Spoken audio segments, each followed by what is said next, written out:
Gonna tell me it's recording. Yep, I got it. Welcome to another episode of the Principal Liner Notes podcast. I got to tell you, I think Bob and we have spoken almost an hour, and it has just been already kind of the pre-show sound check, whatever thing that we just did for the last hour. Bob has just been exceptionally just a fun conversation, and we're now flipping the album over to side 3 in this case, with a little kind of an or actually side 2 in this case. It's going to be a double album. I'm just really excited to have I love it.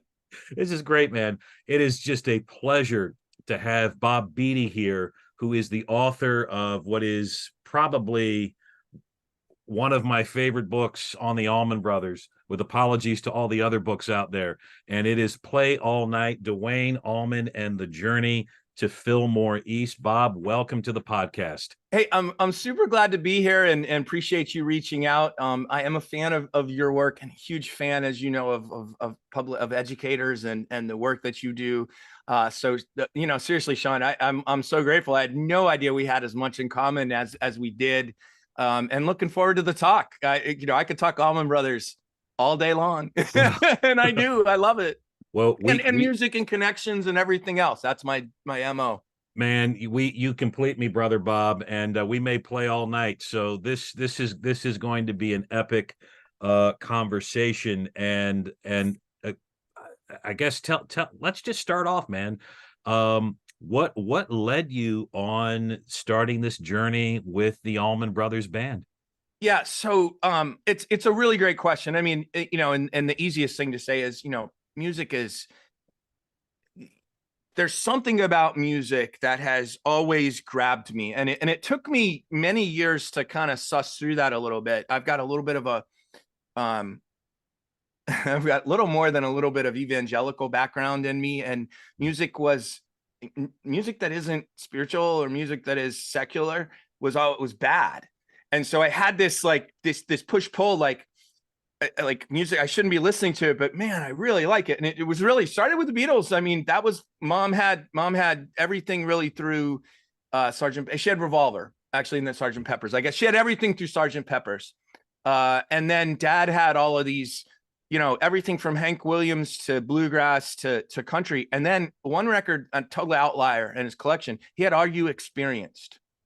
Jimmy's record. And I mean, it's got a psychedelic cover, that fisheye lens, a weird stuff. And I'd say this sometimes in talks. I remember going, I don't know if I'm experienced, but I think if I listen to this record, I will be more experienced.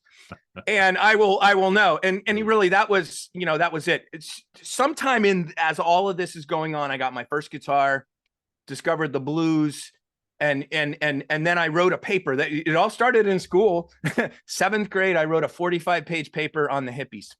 And I don't know why they made us do 45 pages in 7th grade. I remember I wrote it in longhand, as big as I could. But it was the idea. I did the hippies because I liked their music. And it was really goes back to Jimmy and Monterey Pop Festival, frankly. The video, all of that factors in. All right. So I was a big time music guy. And it was just that sort of music, blues, country was there, the Beatles, no jazz whatsoever. In college, I would get greatest hits collections from Columbia House and BMG, 12 for 1, whatever. And it's in the book. I got Decade of Hits from the Allman Brothers. Right. Not a true album title. There was like 2 hits on that thing. It was Ramblin' Man, which hit number 2, and Crazy Love, which hit number 28. But it had a bunch of songs on it that were not on what was classic rock radio at the time. Blue Sky, Dreams, Liz Reed, Ain't Wasting Time No More, Southbound, which is not the Duane era. All of those songs were on that, and they were different. Like I had Statesboro Blues, One Way Out, Midnight Rider, like those songs would play. But it was these other songs that I was like, these are even better than the ones they play, because blues is blues. And I think the Allman Brothers are great at Statesboro Blues and One Way Out completely. But then you listen to Liz Reed from Fillmore East, and you're like, okay, this is something completely different. Yes. So it started with that, Sean, and I was young enough. I was in my, I was 20, 20, 21, 22 years old, where you know, although we were all, I know I was collecting as many CDs as I could and putting them in the 5-disc changer and hitting random, that band became like the one that was always in there, the one I always played, and I went out and just bought everything. Fast forward to honestly 30 years ago next month. Actually, 30 years ago this month, I met my wife, October 2nd. Nice. And the night I met her, we bonded over actually the Smashing Pumpkins, who had just come out with Siamese Dream, and they were coming to town the next month. I was in Orlando. The day before I saw that concert with her, her famous line is, well, my famous line, her famous line was, if I ever met a guy who liked the Pumpkins as much as me, I'd marry him. And I was like, well, I'm your guy. Like, that was my smooth thing. And 30 years later, here we are. Nice. The day before I saw that concert, I saw the Allman Brothers for the first time, November 13th, 1993, at the West Palm Beach Fairgrounds. This giant, you know, those fairgrounds rooms, you know, the big hall. Yeah. Not meant for sound, not really meant for seats. And I went, really, I expected, you know, the Lynyrd Skynyrd tribute act thing.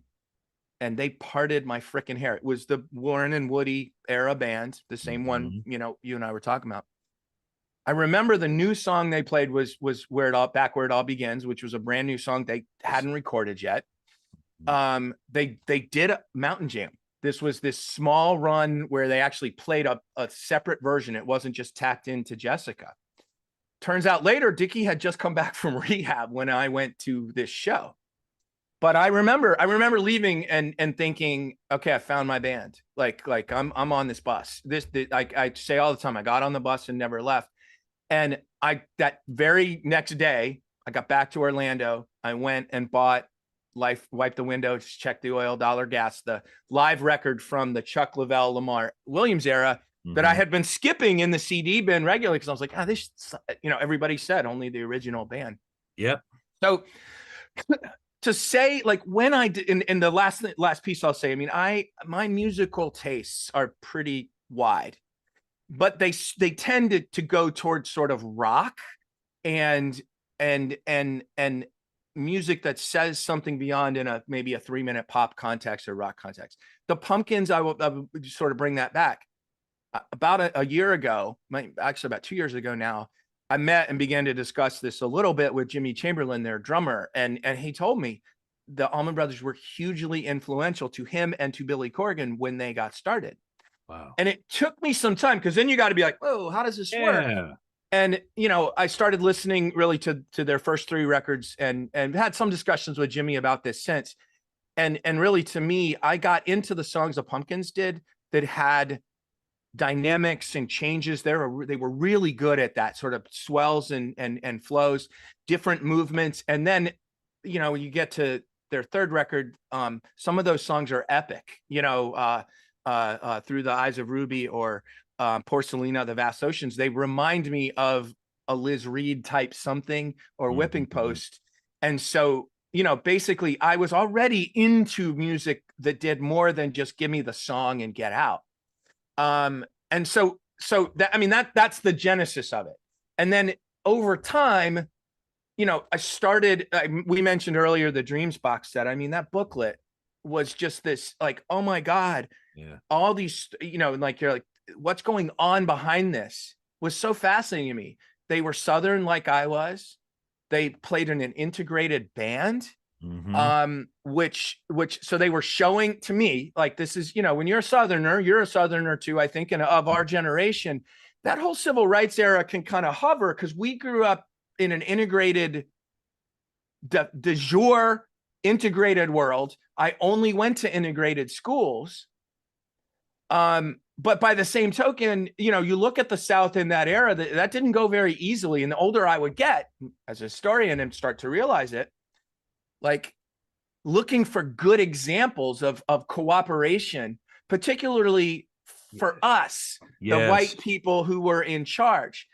And so this was an example. Now that's a very facile understanding of it. And I had to dig a little bit deeper to kind of look at that. They didn't say they were not freedom riders, right? They weren't Dylan going with Snick to register voters.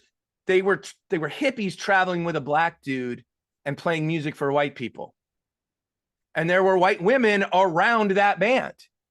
And I have stories in this book. And by the way, people on social media push back, and it makes me laugh.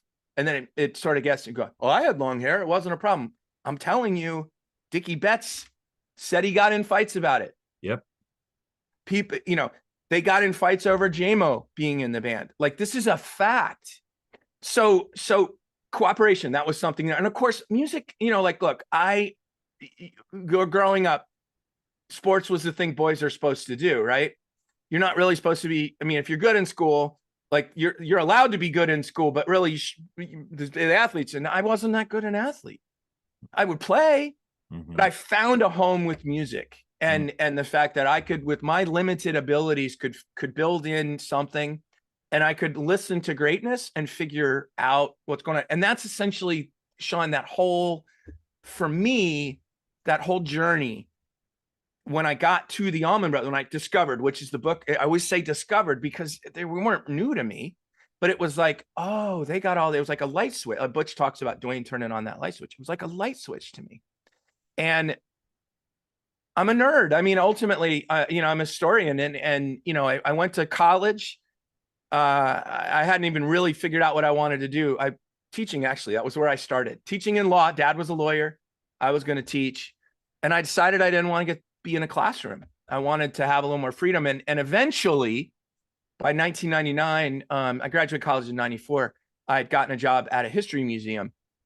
But it was about 98 that I wrote a goal down that said I wanted to write a book on the Allman Brothers. Because you mentioned Midnight Riders. I'll wrap it up here. Yeah. It's a fantastic book. Scott Freeman's book, Midnight Riders, came out 94, 95. Something like that. Yeah. I have read it so many times, it's split in the middle. I think he did a wonderful job describing the music. In fact, he was a model for me in some ways. I always, when I read how he writes about it, especially when I know some of the bootlegs that he was listening to, and because he's not saying, oh, this is from the Syria Mosque show, January 17th, 1971. He's like, this happened, blah, blah, blah. But I read a review in the old Hittin the Note magazine, the Allman Brothers fan publication, that said, by a historian, that said the book doesn't answer the why. It just tells a story. Yeah. And I remember thinking, I wonder if I could do that. And that's really the genesis of it, Sean, was doing that. I started grad school in 2013. Well, I got my master's in 2002, started grad school again in 2013 here in Nashville area over in Murfreesboro. Studied under the Tennessee State historian Van West. Nice. And I started that. It was actually after my mother passed away. And that was like, you start looking at the goals, the things you wanted to do. And I started grad school and wrote this bad boy. There it is. You want to play in my band, you better come to pick Duane Allman and American music. And that when I went in, Van West, the Tennessee State historian, I said, I want to do a book on the Allman Brothers. And that was, from that point forward, my entire grad program and everything I was doing was focused on that. Pulled this out of my fanny in early 2018. And then wrote this during the pandemic, which, in hindsight, I don't know that I would recommend. Existential crises along with, pouring out your soul into a book. I'm not sure. You'd have to talk to my wife about that. And I'm laughing kind of in jest. It's been a tough couple of years on me, frankly. Yeah. But ultimately, I thought I had something to say. And I had somebody, this is the final one. I had somebody say to me at one point while I was researching, there's a guy who had some film of the Allman Brothers. And he goes, what are you going to write about? I'm not sure there's anything new to say. And I just, like, this was a stranger, and I just wrote him back and I said, I don't know, but I'm damn sure going to try. So there you have it. And it's a book that you enjoy and a bunch of people have purchased and enjoyed. JMO likes it. I've had some surreal moments with this book. JMO granting some approval I couldn't get a better validation, except really honestly for yours and people like yours. Because I wrote a book about him, and I wrote a book for you and for me, because it's us. This is, I knew the hardcores were going to like it. I knew that.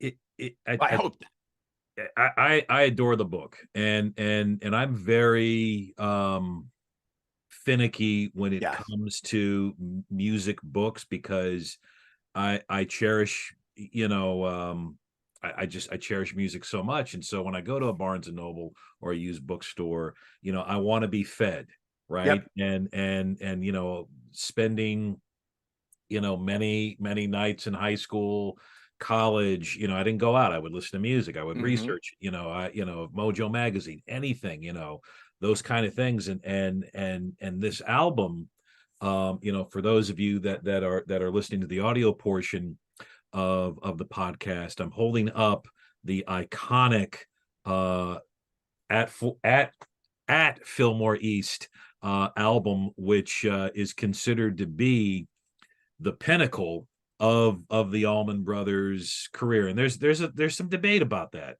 but to me, this album, there's many things here that, and as you said, you found a home in music, and I very much found a home in this album on a lot of different levels. Yep. First and foremost, JMO.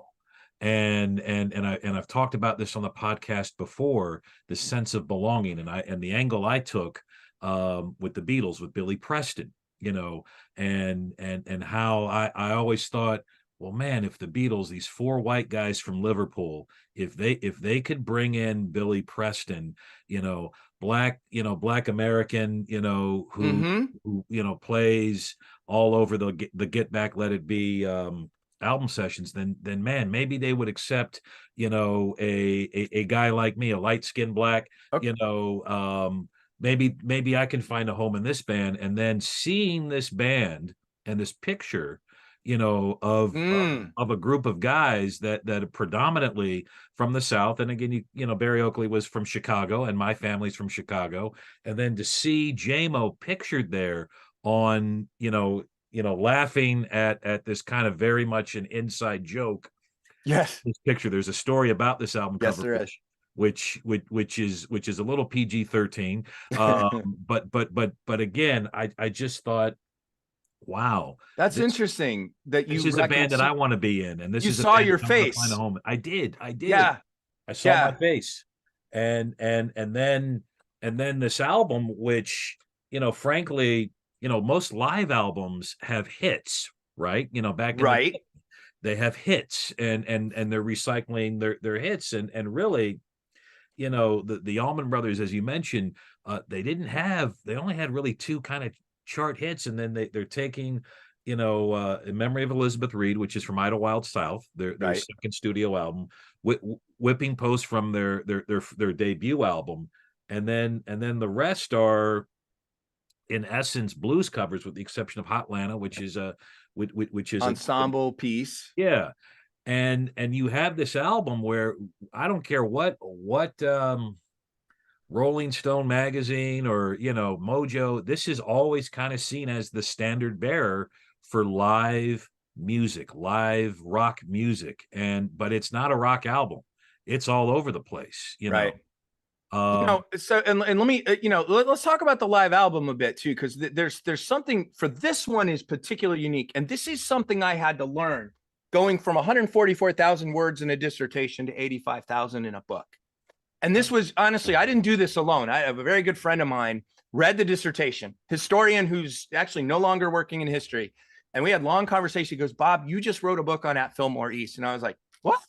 And then I spent months, Sean, thinking about that, right? Because wait, Blue Sky's not on that album. yeah, Dreams isn't on that album. yeah. Mountain Jam isn't on that album. Oh, And I think those three songs define the band every bit as much as Statesboro Blues, You Don't Love Me, and Whipping Post, or whatever. So like, no, wait, I can't do this. And here's another big one: live albums for rock musicians.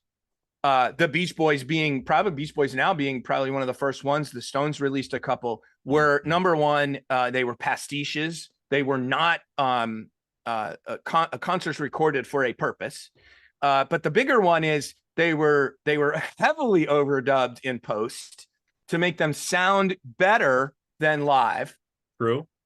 The other problem with live records, or at least in that era, you mentioned the hits, is it was filler for record companies, and they had just started to realize this. It became a much bigger deal, in the 70s and 80s, to just throw shit out there. But I'm sorry, are we PG? Okay, yeah, but PG. between two records, let's throw something out there, make some sales or whatever.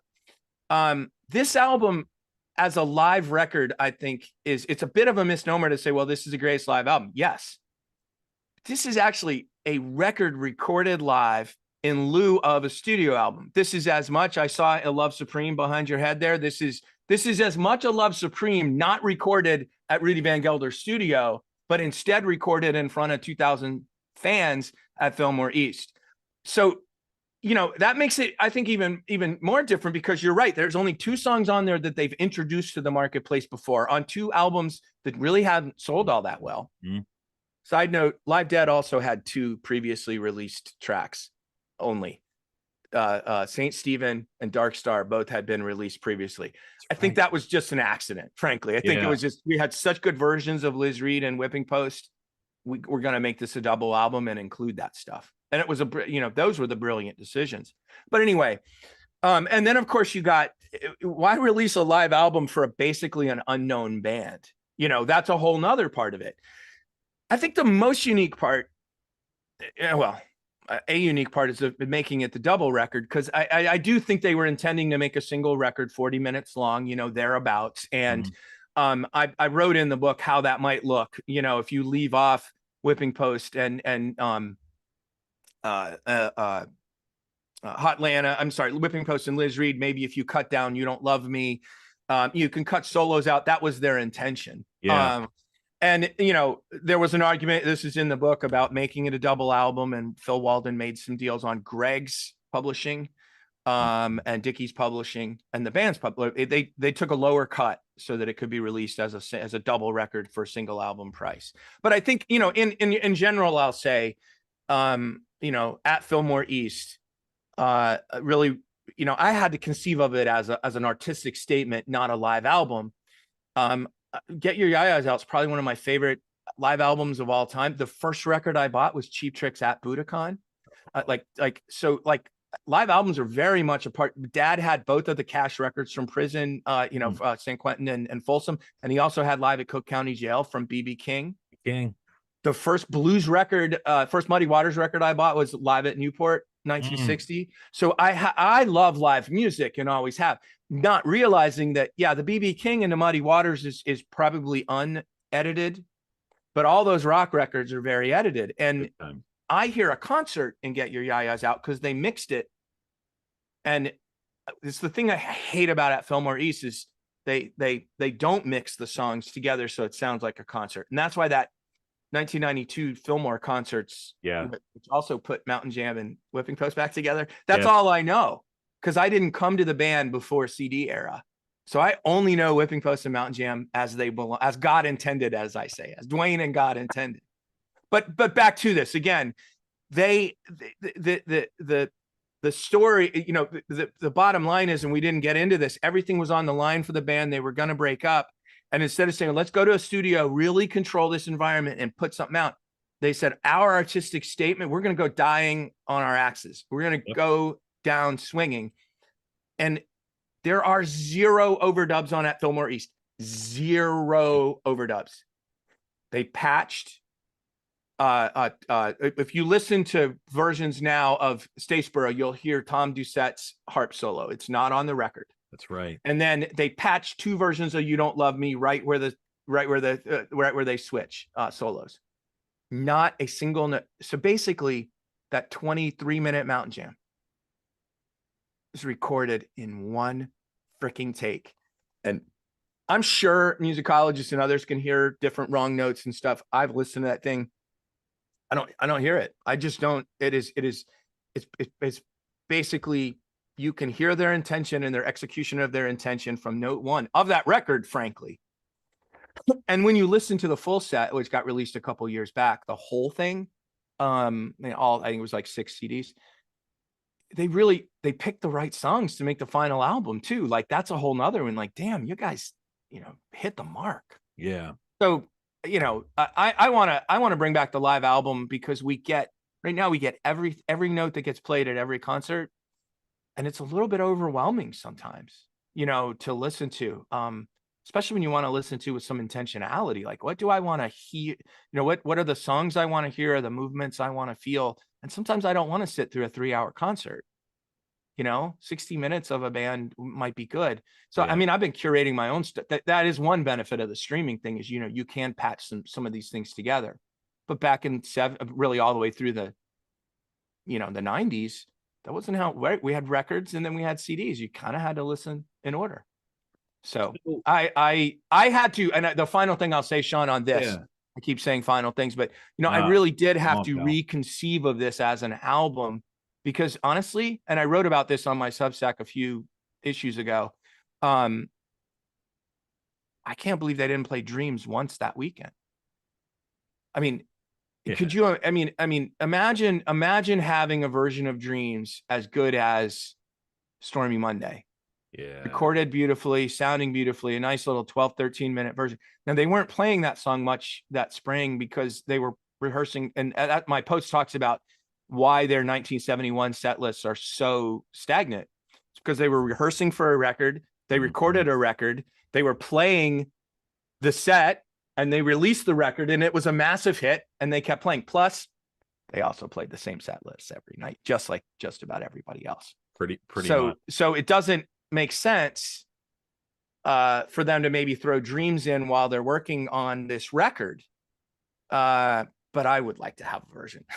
Dreams recorded in March 1971 by Tom Dowd. You took the words right out of my mouth, because the mix of that album, the production of that album, and how tight they were, and, you know, Duane Allman's solo on Dreams, the studio version, to me is about as there's a few elements of perfection studio wise for the Allman Brothers that they weren't a studio band, and to me it's Dreams, Jessica, and Blue Sky. But the thing with Duane Allman, and maybe Bob, for those that he's kind of, and maybe it was his daughter, you know, who said that he's always going to be known as, you know, he was in a band, killed in a motorcycle accident, and played on Layla, you know, with Eric Clapton and Derek and the Dominoes. So for those who don't know, who are listening, who don't know the significance of Duane Allman, Skydog, or Skyman, as Wilson Pickett, you know, first called him, maybe just kind of a crash course, Duane Allman 101, for those that maybe with their Allman Brothers listening, they know Jessica, they know Blue Sky, and that's about it. Yeah. So Duane Allman was a guitarist, a southern musician, born in Nashville, but grew up more or less in Daytona Beach, Florida. That's where their mom relocated after their father. Duane and Gregg were 13 months apart. Gregg's the name most people know. He lived much longer. Yeah. Their father was murdered. He was a D-Day veteran, murdered in a botched robbery attempt when they were like 2 and 3 years old. They never knew him, didn't remember him. Eventually relocate down to Daytona Beach. They spent a couple years in military school up here in Middle Tennessee at Castle Heights Military Academy, and hated it. In fact, it's one of the reasons Gregg was such a laid back leader, laid back being a great term to use for the Midnight Rider there, but as a leader, because he just hated the confrontation in military school, and it bothered him. And he was a little kid when he went up there. You know, his dad died. His mom basically drops him and big brother off hundreds of miles away at military school. They got the music bug kind of early, Gregg first, and eventually they've started forming bands. And I'm covering a lot of ground here, but first out of Daytona Beach, they were called the Allman Joys. And they took to the road after Gregg graduated high school in 1965.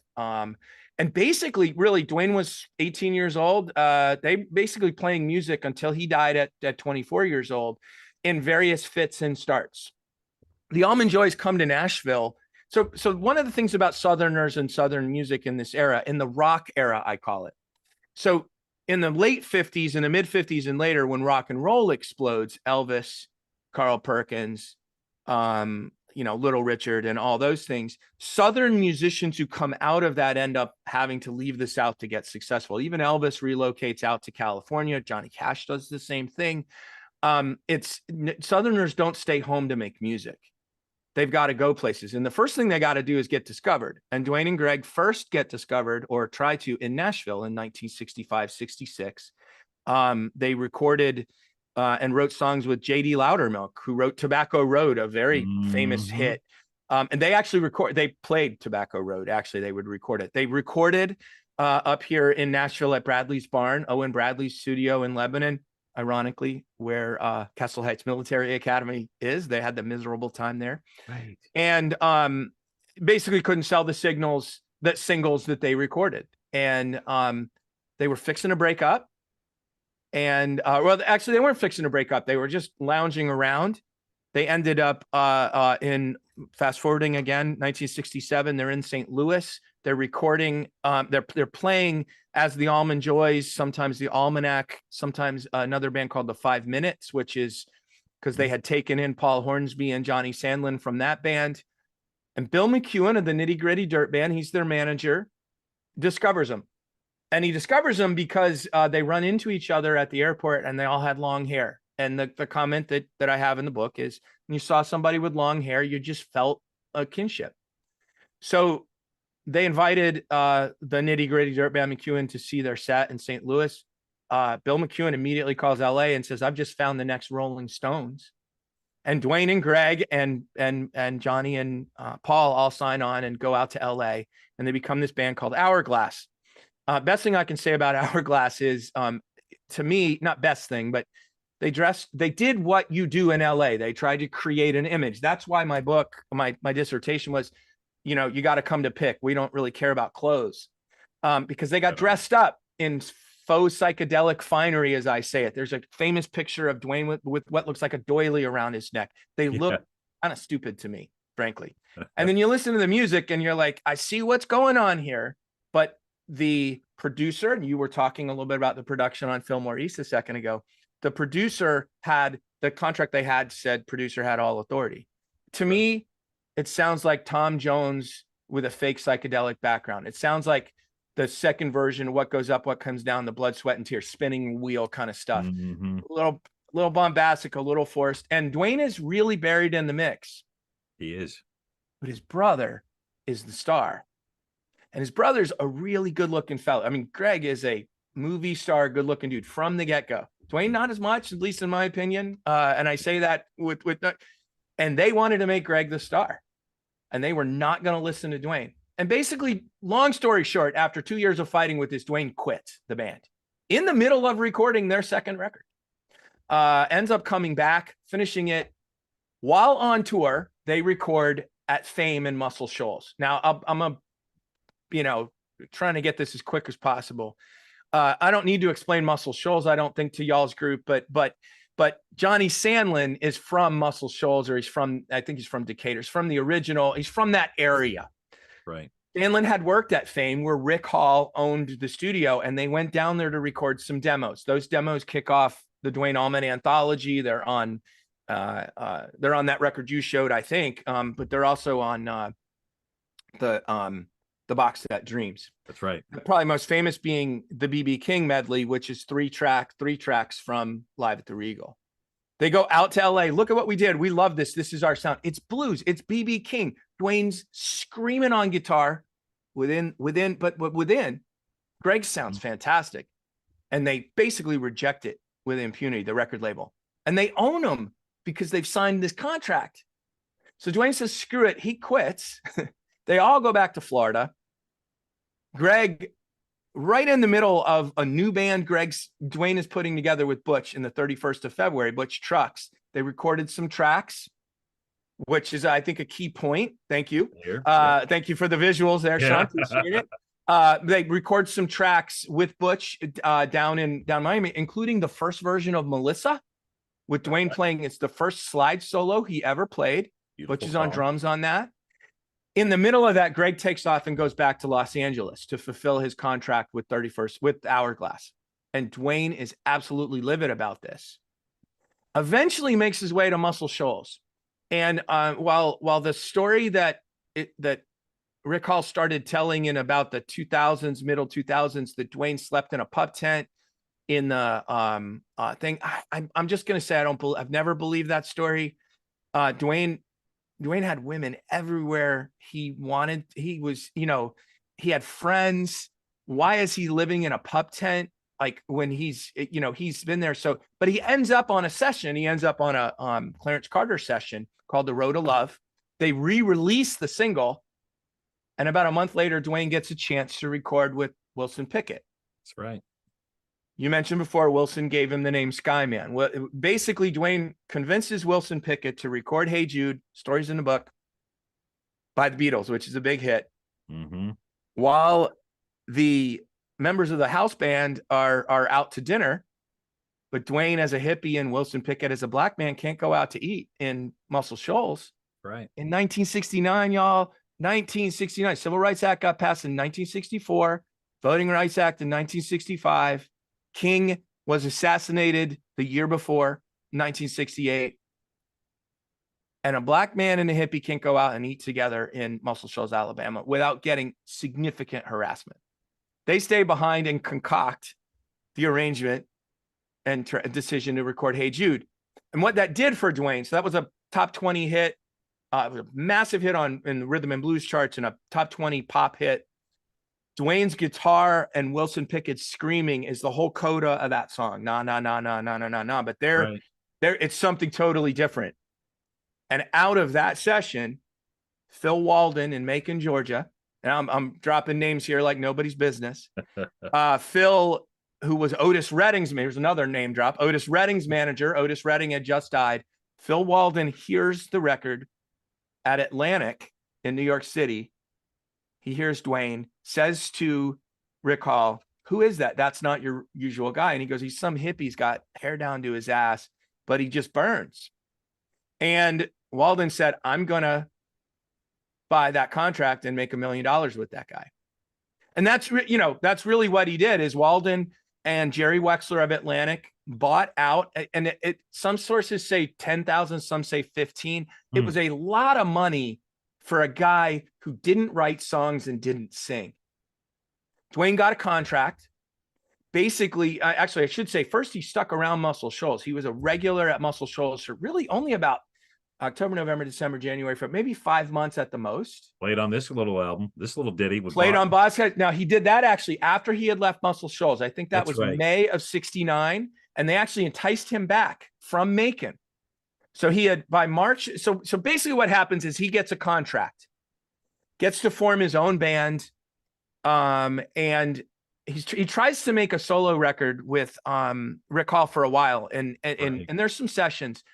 I've got some stuff on it. I think the bottom line is, as Dickie said, and I quoted him, they wanted to make him a power trio, but Duane was too warm and personal for that. And I think that's a really good line. He's 22 years old. He's been stifled by the industry. And he's just like, I just want to meet some dudes and play guitar and play music. So he starts putting that group together. And I'm going to hold that up for a second. Is what I want to do. It starts with the black dude. We've already mentioned J-Mo. J-Mo moves to Muscle Shoals while Duane is doing this. While Duane is doing this solo record, they begin playing together. And Barry Oakley in the pink shirt shows up. Barry's a bass player, originally from Chicago, now playing with Dickie Betts in Jacksonville in a band called The Second Coming. Mm-hmm. Eventually, Duane and J-Mo quit Muscle Shoals and moved to Jacksonville, into basically Barry's and Dickie's house at the Gray House in Jacksonville. Butch Trucks eventually starts coming over. He's a Jacksonville native who's recorded already with Duane and Gregg about 6 months earlier. Butch Trucks starts showing up, and the five of them, along with a bunch of other people, begin jams in Jacksonville. On March 23rd, at least according to the historical record, 1969, those five guys, along with Reese Winans, who later played with Stevie Ray Vaughan, but he was the Second Coming's keyboard man at the time, they get together in the front room of that Gray House, the Second Coming's house in Jacksonville, and they play a famous jam called the Jacksonville Jam that lasts 3 hours plus.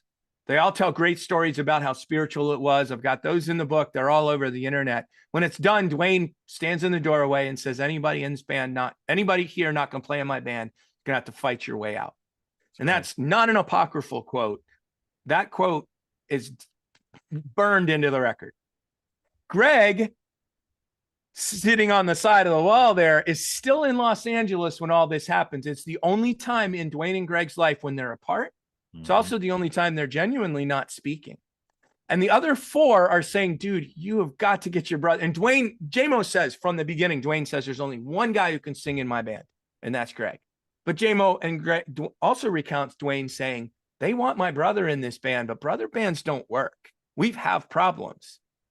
And Dickie saying, your brother can sing, we need you back. And Barry saying, you got to call your brother. And at some point he talks to Linda, Barry's wife, Linda Oakley.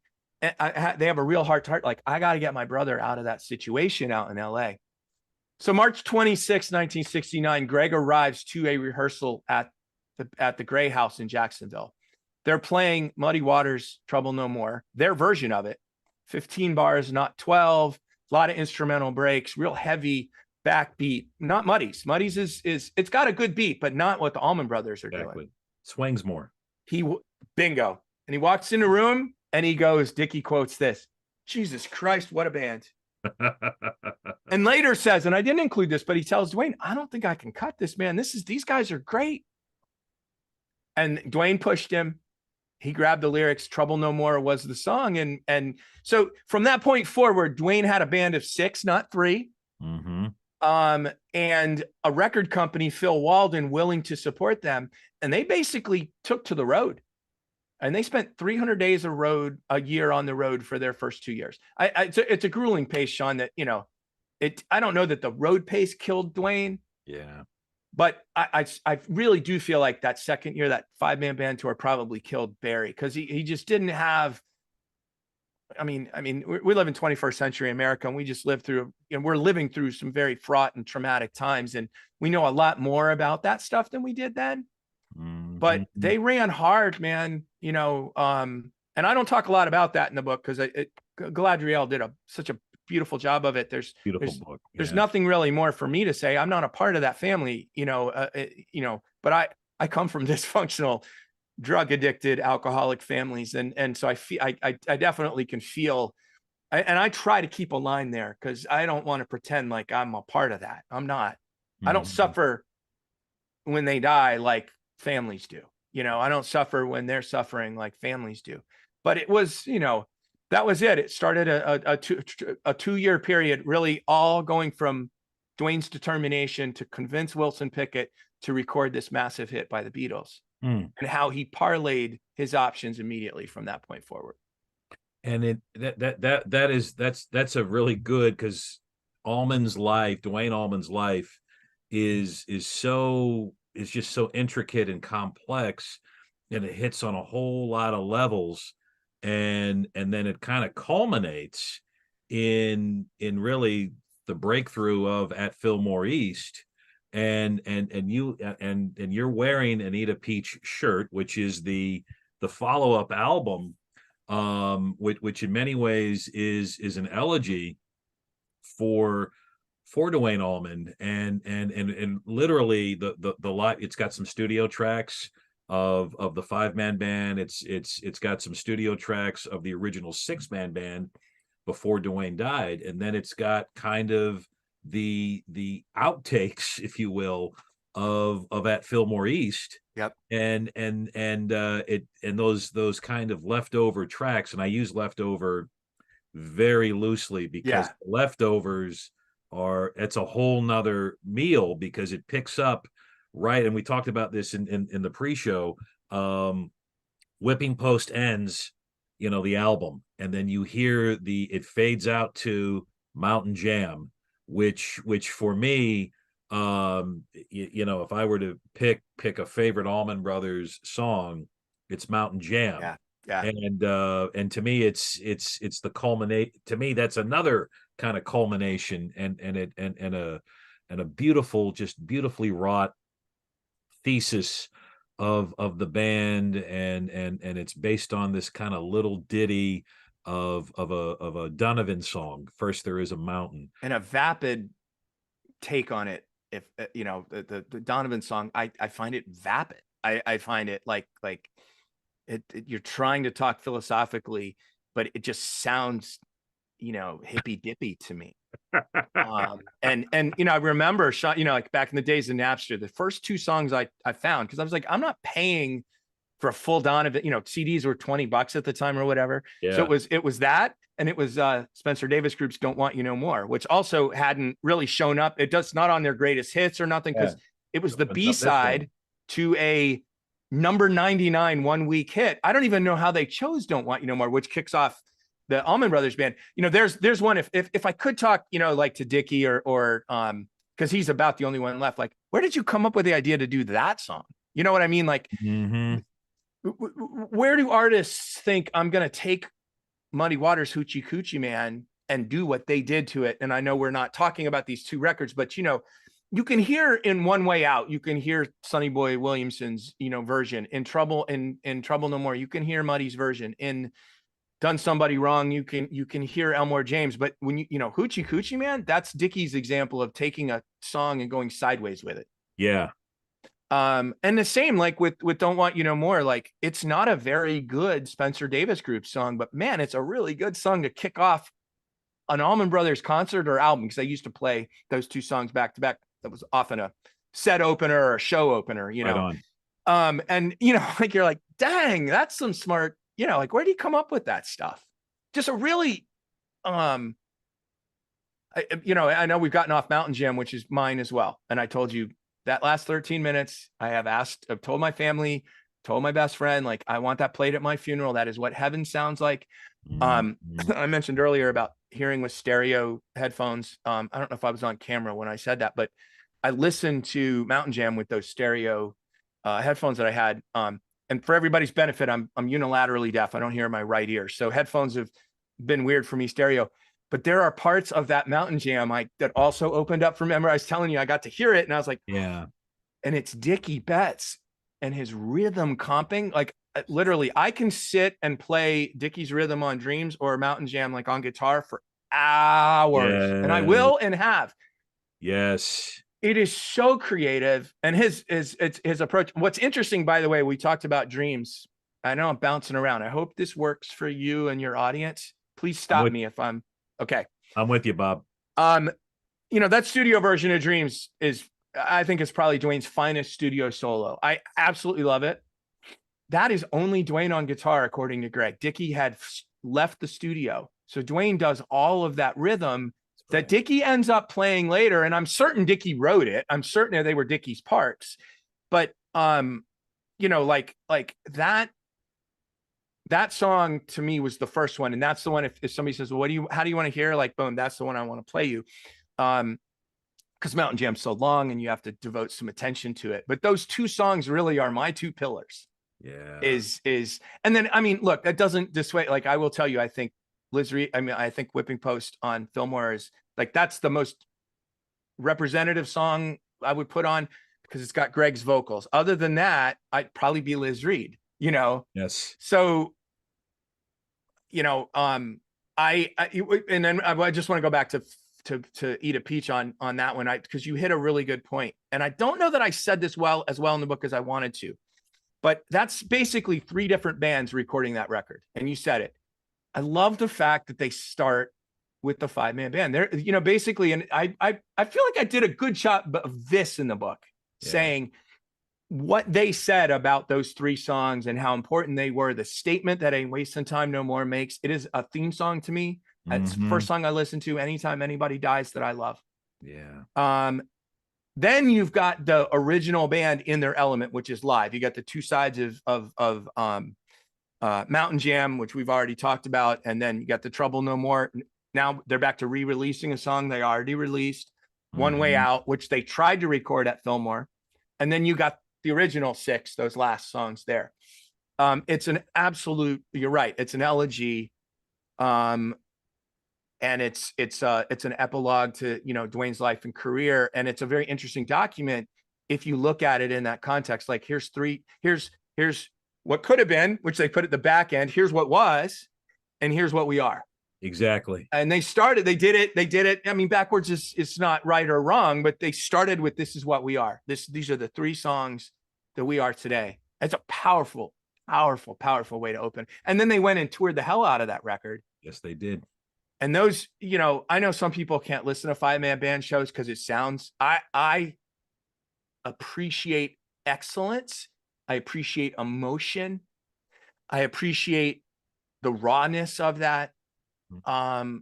So much. Like that's what musicians to me are striving for. And again, like I said, I do have to, I think it cost Barry Oakley his life. And I didn't say that in the book. And I kind of wish that I had. And I say it as much as I can now because I think it's only fair. Like I just looked at it as 5 guys who saved the band. But it's only 4 of them survived it, and I spend a lot of time. I've spent more time probably than most thinking about how death and tragedy affects bands because of the band that I study. And, Government Mule lost Alan Woody 6 years into their run. That's right. Tedeschi Trucks, although it was many years later that Kofi Burbridge died, he died the day they were releasing an album that they all said was his greatest artistic work. The band did, Derek and Susan and the rest. And then they freaking went and played a show that night, the night they found out he died. And by the way, the show, like the next night and a couple of nights later, some of the best live music I've ever, I listened to them incessantly in 2019, 2021. So they like almost taught it, to their progeny, if you will. I mean, I'm mixing metaphors here, but Woody and Warren are part of the Allman Brothers family. Derek Truck's literally part of the family, and he was a member of the band for years. That's what they did. That's what we do as human beings too. Like my mom and dad died, my brother and sister died as I was working on all of this, and I don't really have a choice but to keep going.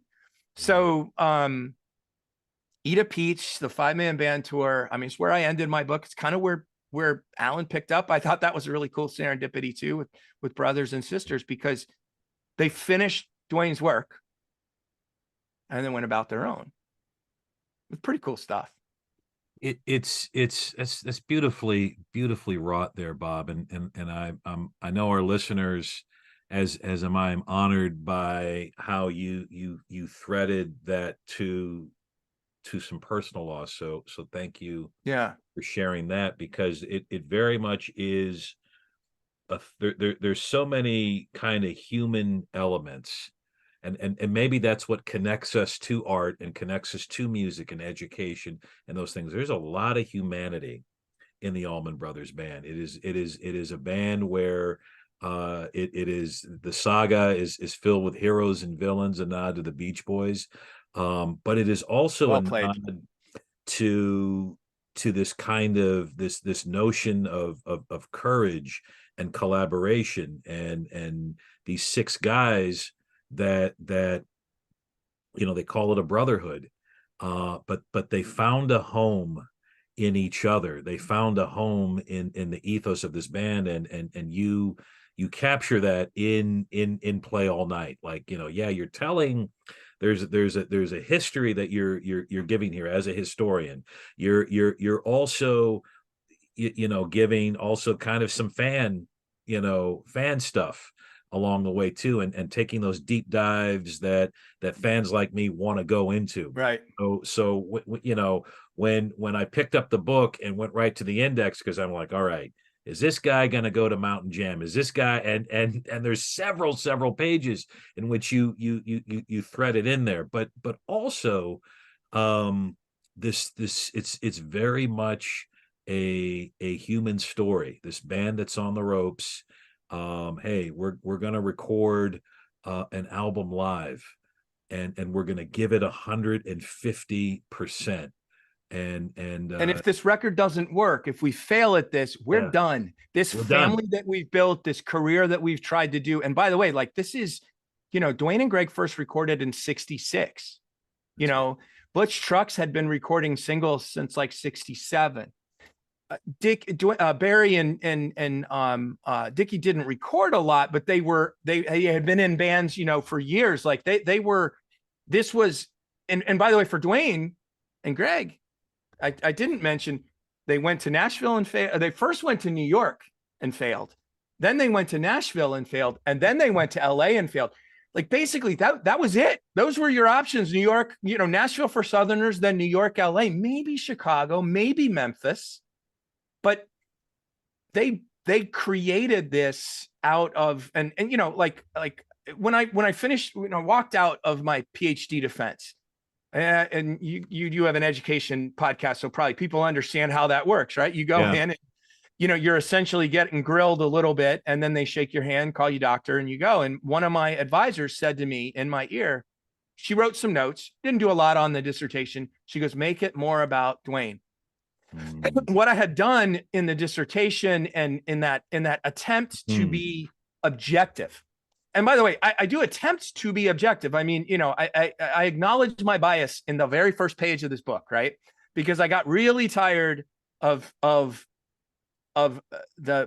way the public, if you will, talks about biases and judgment and sources. It's not as if I'm writing my bias into a book to create, so you'll have my bias. My bias is there because it's there. I can't remove the fact that I'm a white Southerner born in 1971 with ADHD who loves history and blah blah blah. I can't take any of this. I can't take my evangelical background out of it. I can't take my lost cause. None of this goes away.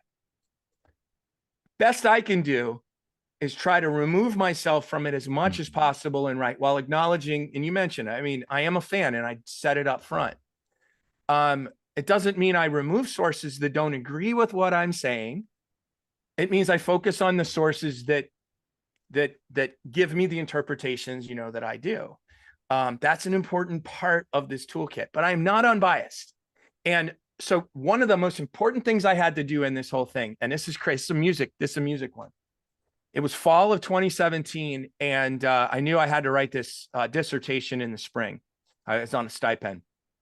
And I went and saw John McLaughlin, and basically with Jimmy Herring doing Mahavishnu Orchestra. He had come to tour in 2017. Nice. And I'd been trying to get into the Mahavishnu Orchestra for years, and it just didn't click. Yeah. Until that particular show. And then for months, I was so blown away, I could only listen to Mahavishnu Orchestra, which was perfect because it flushed my brain of Duane Allman and Allman Brothers to write this book. But it flushed it so much that my advisor came back and said, make it more about Duane. And that's essentially what I had to do with, turning it into this and making it about, somewhat his artistic journey, his quest to fit in a music industry that does not fit him. And so, you know what we'll do? We'll do an 80-minute double record. You've never heard of us before, but we're going to go record this and put it out there. And holy crap, everybody loves it. You were right all along, Duane. And then you get on a motorcycle and you die. And, you said like this is a Southern Gothic story from the very beginning. You can start with Rose Hill Cemetery, the back cover of that first album. They're standing at Rose Hill Cemetery, right?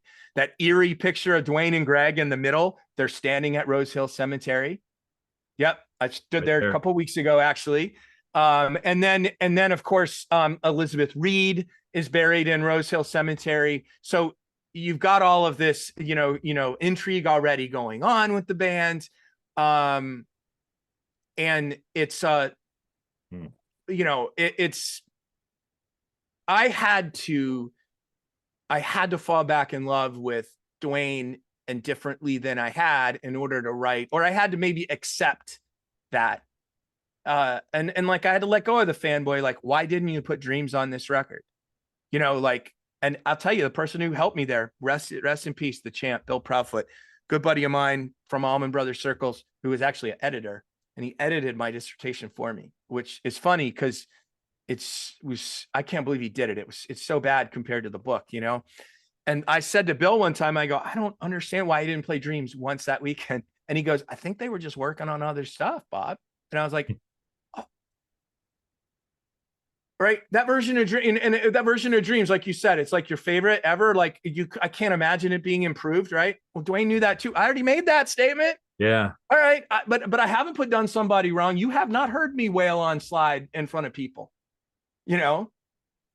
So, those are the kind of things to remove that, but also to keep, I think, because we are people and we do look for examples in other people to do stuff. He is a model of excellence for me, by the way, as is Michael Jordan. And Playing for Keeps up there, David Halberstam's Playing for Keeps, probably one of my favorite books about eras and about understanding impact of individuals within eras. And I can't play basketball like Michael Jordan, but I can damn sure watch him in a back then you're in North Carolina. So he looms very large there, but Oh, he does. We're talking championship Chicago Bulls, Michael Jordan that we grew up with. Every time you'd watch the finals, you'd be like, what's Michael going to do? Yes. So it's this, I value excellence. I value this improvisation that they do. Conversation, as I said earlier, is jazz. That's probably the number one thing that they are conversationalists. And that in a live setting, that allows them to do that, have conversation with each other and with the audience. And studio record, you have no conversation with you, just like me with this book.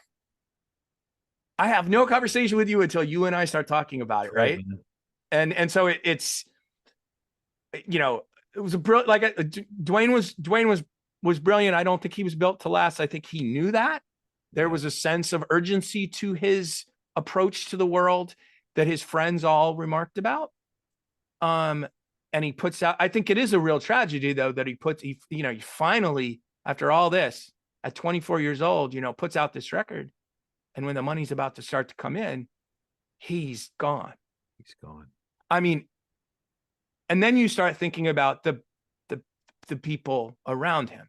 And really, I focus on the band, right? So I'm not going to focus on the widows at the heart of this story necessarily, or the mothers, but it's a band. And I really like your chosen family analogy. I'm really working on that too, because my family, like I had really wonderful parents, but a whole lot of dysfunction that I carry with me all the time. And that pressure of this blood family to be the only group of people in the world who matter is really something I kind of rejected. And part of that is musically, because I find friends. Did you use the term bandmate the other on one of your things? You had a podcast on intentionality. Yeah, I use that term too. I stole it from Mike Nesmith's Infinite Tuesdays book, which I highly recommend. I do too. Okay. I love Papa Nez. Yeah. And that, I mean, I could go back and riff on the Monkees too. That was the first band, because you couldn't see the Beatles, but you could watch the Monkees on television play. I saw him look at that. You got a sign too. I got Mickey Dolenz. Yeah. I got it. I think I'm going to say, remember Late Period? Remember I was talking about Late Period records? Yeah.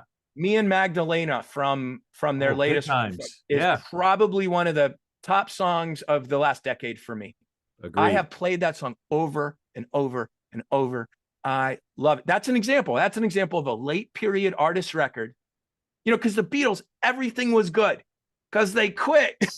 Yes. Everything was good.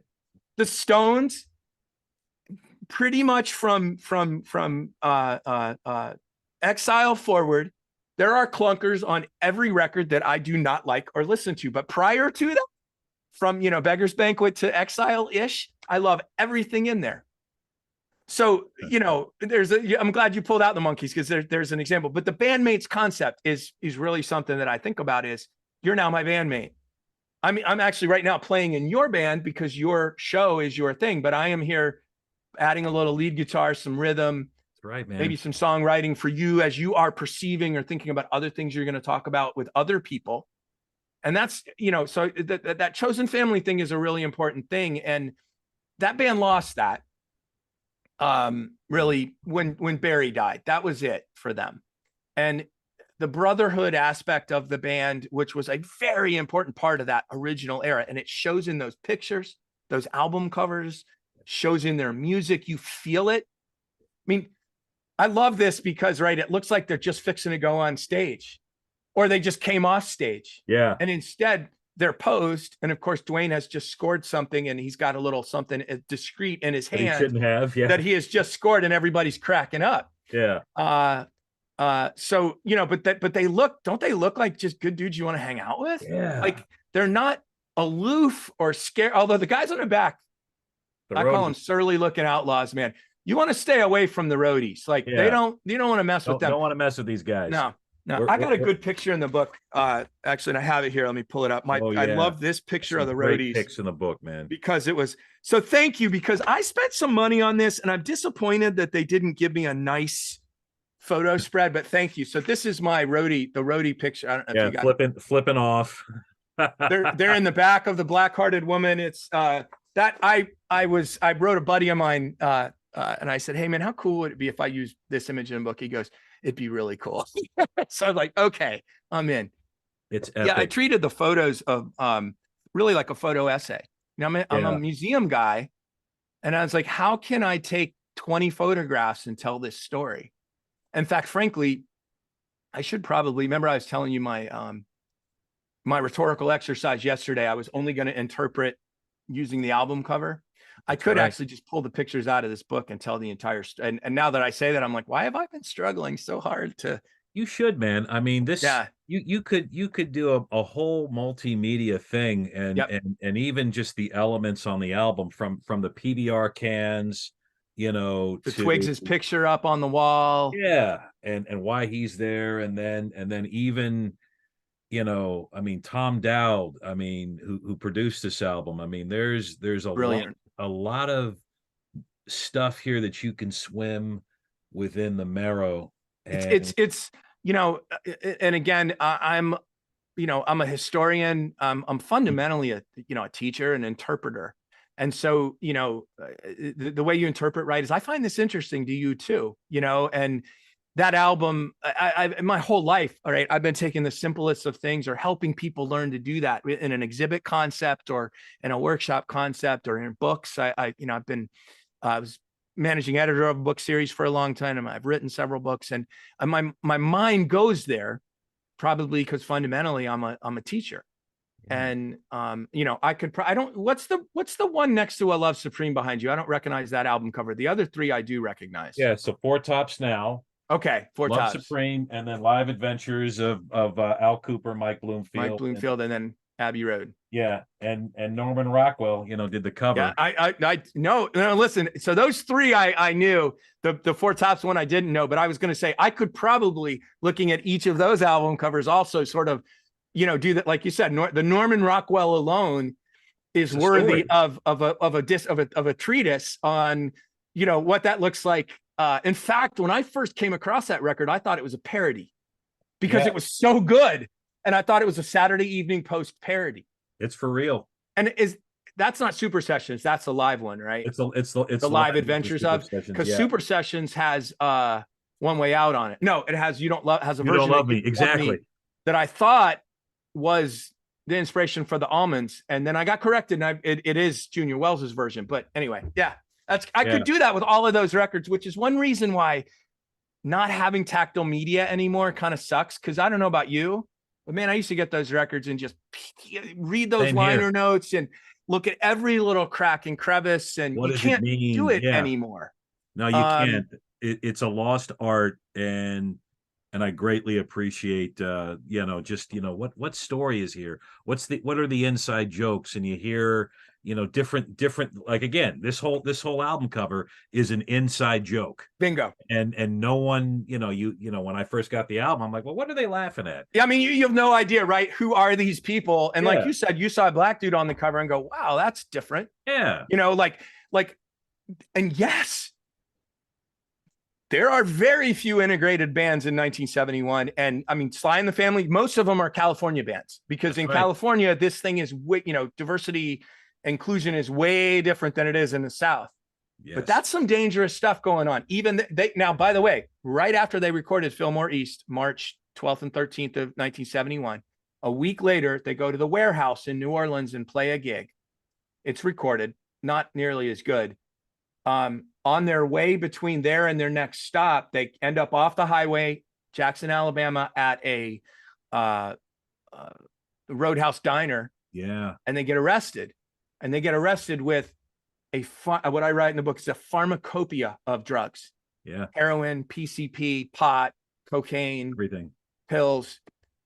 And JMO gets sent to a different part of the jail.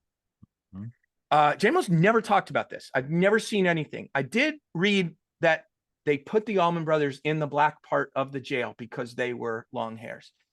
They were in some serious trouble, but I'm going to say, I think JMO's life was probably close to in danger. And that's never come up. I'm saying this between you and me. I've never heard it, but like those happy dudes doing that thing, like, you know, they had just almost lost it all. Yeah. At a small town in Alabama. Yeah. And JMO, I mean, you know, again, that sort of stuff could have gotten him sent, you know, to Alabama's equivalent of Parchman's Farm he'd be working hard labor still, I bet. Yeah. You know? Yeah. That's a really powerful point, Bob. And I tell you, friend, this book, Play All Night, is a treat. Thank you. And for folks who want to follow and connect with you, what are the best venues to do that? Because if you mention Long Live ABB, they may not know that that's you. So on social media, I have, and this is on all social media, including the artist formerly known as Twitter. I'm at Long Live the ABB, Long Live the ABB, which stands for Long Live the Allman Brothers Band. But it's simpler. The best one, you want to find me, you want to follow me and like dig what I do. If you like long form stuff, Substack, it's longlivetheabb.substack.com. Nice. Longlivetheabb.substack.com. I write long form pretty much weekly. It's basically conversation from the crossroads of Southern music history and culture. That's what I call it, because that's how my brain works. So, you know, you can go a few issues back actually to the summer, and I have a whole treatise on the song Codine by Buffy St. Marie, and how I used to think it was actually a song by an obscure indie group called Oakley Hall, and it was Vincent Neil Emerson's cover. Actually, it was the Mother Hips cover that first taught me it was a Buffy St. Marie song, and then Vincent Neil Emerson did it. And so anyway, I write about stuff like that, like how do songs make it into your listening? How do songs make it into bands? Vincent Neil Emerson plays it because he's native and he wants to honor his native tradition. So anyway, that's the kind of stuff that I talk about. Most of my social media stuff is Allman focused. People are like, why are you talking about the Beatles? I was like, because the Beatles matter no matter what, because yes. Beatles matter anytime I say so. I mean, because because without the Beatles, I'm probably not here. Like, yes. That's right. And I'll talk about jazz too for the same reason. Same reason, because it all connects. And again, the book is available at Barnes and Noble, Amazon. Yeah, Amazon. I'm gonna say Amazon is best because the algorithm. If fans just look up Play All Night book, if fans or casual people start clicking on it, more people on Amazon see it. I screwed up. It's a University Press book. And I sent out all the pre-orders to the University Press to make them more money. And that cost me probably 4,000 pings on Amazon.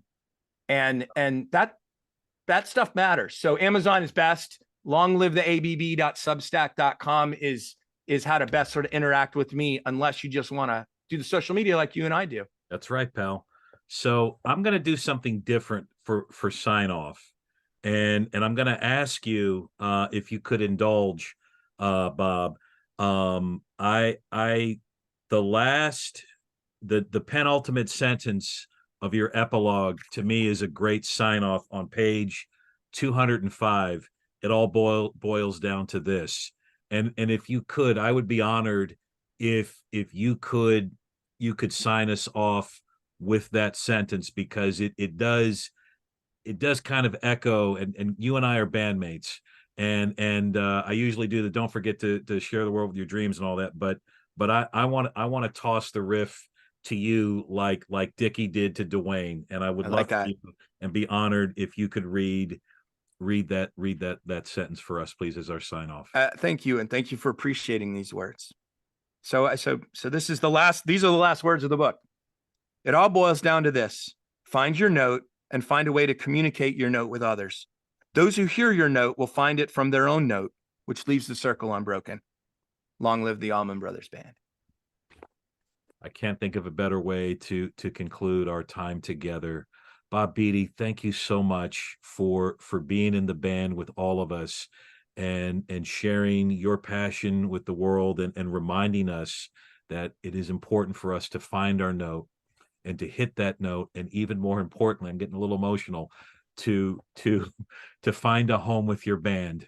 And as I did in fixating on JMO and saying, hey, you know, I can be a part of that band too. And thank you for sharing your gift and helping us find our note. The book is Play All Night, subtitled Duane Allman and the Journey to Fillmore East.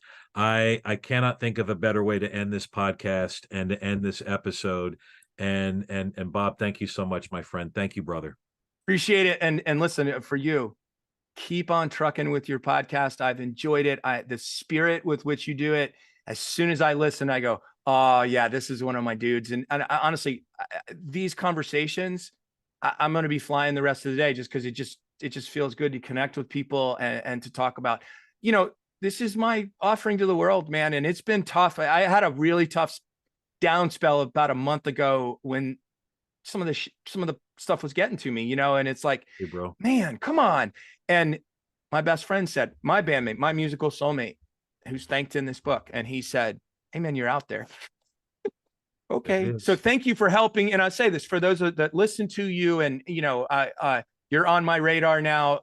And educators, my brother, I have a real special place in my heart. This is, my wife works in what schools or has for a long time. And I'm school adjacent. So thank you. All of what you said, I appreciate it. And your podcast is a really nice way to deal with the world. And that's cool. That's cool too. So I appreciate it's a lot of love back to you. Thanks, Bob. I appreciate that. Wow.